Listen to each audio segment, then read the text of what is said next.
tem comissão não somente atender com scooters e bicicletas, se não terá aí passar mesmo dona alguma informação durante a conferência de prensa a o tema aqui, pero também trata ATVs, UTVs, caminho pai, ATVs, UTVs, a que estipular que também sabe plato número especial para nós, essa aí nós a turma de nós projeção também e reunião não para o plato número, porque aqui nós sursa não vai ter plato número novo, pero para outro ano assim nós vai otorgar o plato número novo não.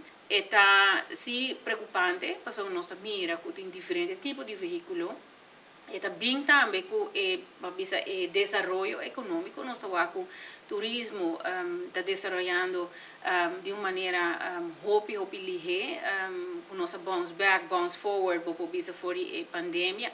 Nós estamos com reportagem que tem pouco tempo passado com turista que cai de step, não sei se turista ou local.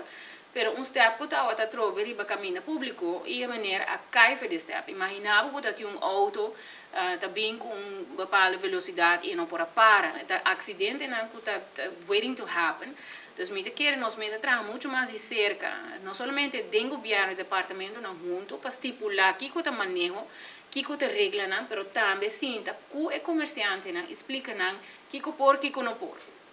Eta queda no comerciante, me quer que eenmaal vou verhuur apparato, se uma bicicleta, que tem uma maneira se chama snorfiets, que tem bepaalde motor ribaje, se step, se de brommer elétrico aqui, se bota verhuur of bende nang, bom se aqui que te regla na die wega, no? E eta queda no comerciante para informar o usuário por vista de veículo que por passa se não tem conta com segurança,